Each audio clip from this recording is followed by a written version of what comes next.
శనివారము పారాయణ ప్రారంభం. శ్రీ గురుచరిత్ర అధ్యాయం 22. శ్రీ గణేశాయ నమః. శ్రీ సరస్వత్యై నమః. శ్రీ గురుభ్యో నమః. ప్రస్తావన: 22, 23, 24 అధ్యాయాలు ఈ క్రింద విషయాలను విశదపరుస్తాయి. త్రిమూర్త్యాత్మకుడైన సద్గురువు సర్వసముద్ధుడు. ఆయన వాక్కు పరమేశ్వర శాసనమే.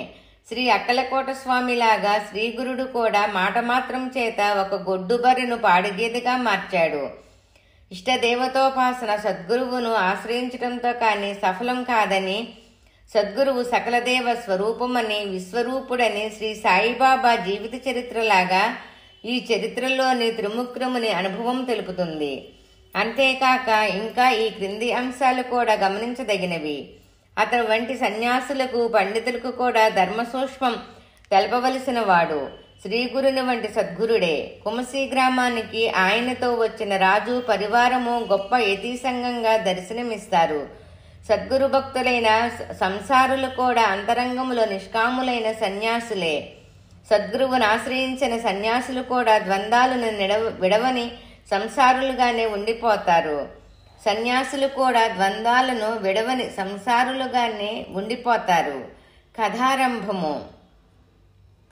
నామధారకుడు సిద్ధముని: మీ వలన నాకు అజ్ఞానాంధకారము తొలగి జ్ఞానోదయమైంది. అందువలన మీరే నా గురుదేవులు. కామధేనువు వంటి శ్రీగురు చరిత్ర నాకు వినిపించి నాలో గురుభక్తిని వికసింపచేస్తున్నారు. శ్రీ గురుకథ నా మనసుకును హరిస్తున్నది. శ్రీ గురుకథ నా మనసును హరిస్తున్నది. అటుపైన ఏమి జరిగిందో సెలవీయండి అని ప్రార్థించాడు. సిద్ధయోగి: నాయనా, నీకు గురుకృప వలన లభించింది. నీకు ఈ కథ వినిపించడం వలన నా జన్మ కూడా ధన్యమైంది. అటు తర్వాత శ్రీగురుడు ఈ గంధర్వపురం చేరి భీమా అమరజ సంగమములో నివసించటం వలన ఈ క్షేత్రములో అపారమైన మహిమ వెల్లడవుతున్నది. ఇక్కడ ఈ రెండు నదులు కలిసి ఉత్తర దిక్కుగా ప్రవహిస్తున్నాయి కనుక ఇది చాలా గొప్ప క్షేత్రం. ఇక్కడ ఎంతో మహిమగల 8 తీర్థాలు ఉన్నాయి.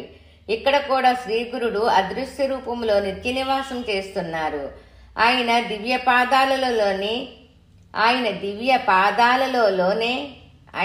పాదాలలోనే సమస్త తీర్థాలున్నప్పటికీ మరుగుపడిన ఈ క్షేత్ర మహత్యం లోకానికి తెలపడానికి ఆయన ఇక్కడ విజయం చేస్తున్నారు.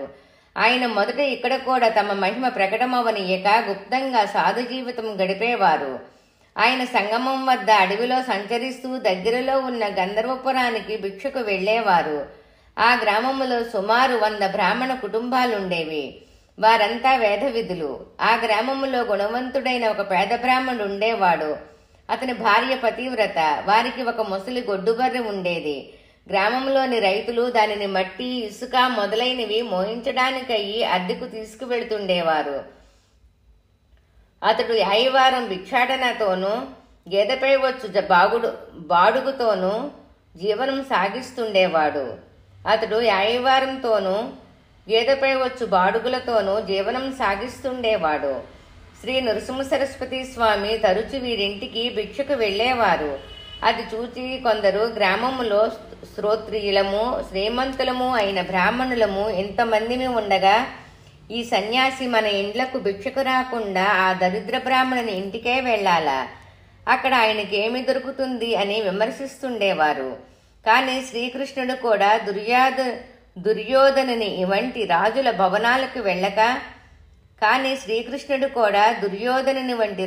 భవనాలకు వెళ్ళక పేదవాడైన విదురుని ఇంటికే వెళ్ళాడు. భగవంతునికి సత్వగుణమందే ప్రీతి కాని ధనమదంలో చిక్కిన వారితో ఆయనకేమి పని? ఆయన అనుగ్రహిస్తే క్షణములో దరిద్రునికి కూడా సామ్రాజ్యం అనుగ్రహించగలడు. ఆ విషయములో ఆయన మహిమ ముందు బ్రహ్మలిపి కూడా మారవలసిందే. ఒక వైశాఖ మాసములో మధ్యాహ్న రెండ నిప్పులు చెరుగుతున్న సమయములో శ్రీగురుడు వారింటికి భిక్షకు వెళ్లారు. ఆనాడు గ్రామంలో ఎవరూ ఆ గేదెను బాడుగకు తోలుకోపోలేదు. ఆ బ్రాహ్మణుడు భిక్ష కోసం గ్రామంలోకి వెళ్ళాడు. శ్రీగురుడు వాకిట్లో నిలిచి భవతి భిక్షాం దేహి అన్నారు.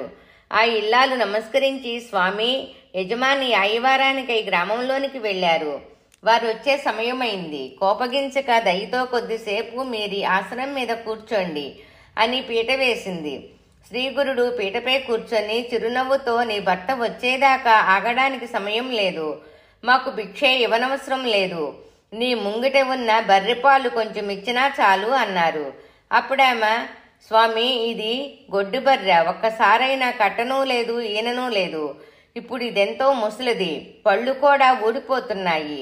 దీనిని బరువులు మోయడానికి ఉపయోగించుకుంటున్నాము అన్నది. శ్రీగురుడు అదేమీ పట్టించుకోక, ఎందుకు ఈ వట్టి మాటలు, అయినా పాలు పితుకు చూస్తాము అన్నారు. ఆయన స్వయంగా చూస్తే వాస్తవం తెలుస్తుందని తలచి ఆమె పాత్ర తెచ్చి పితకనారంభించింది. ఆశ్చర్యం! ఆ గొడ్డు బర్రె 2 పాత్రల నిండుగా పాలు ఇచ్చింది.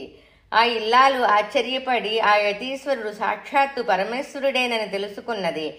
వెంటనే ఆమె పాలు కాచి స్వామికి సమర్పించింది. శ్రీగురుడు ఆ పాలు త్రాగి సంతోషించి, అమ్మా, మీరు అఖండ ఐశ్వర్యంతోనూ పుత్ర పౌత్రులతోనూ సుఖించగలరు అని ఆశీర్వదించి సంగమానికి వెళ్ళిపోయారు. తర్వాత ఆ బ్రాహ్మణుడు ఇంటికి వచ్చి జరిగిన వింత తెలుసుకొని భార్యతో కూడా సంగమానికి వచ్చి స్వామిని పూజించాడు. తర్వాత వారికి స్వామి ప్రసాదించిన వరం అక్షరాలా ఫలించింది అన్నారు సిద్ధయోగి. శ్రీ దత్తాయ గురువే నమః. శ్రీ శ్రీపాద శ్రీ వల్లభాయ నమః. శ్రీ నృసింహ సరస్వత్యే నమః. 22-23 అధ్యాయాల పారాయణ ఫలితము. దారిద్ర్య నిర్మూలన కొరకు శ్రీ దత్తాత్రేయార్పణమస్తు.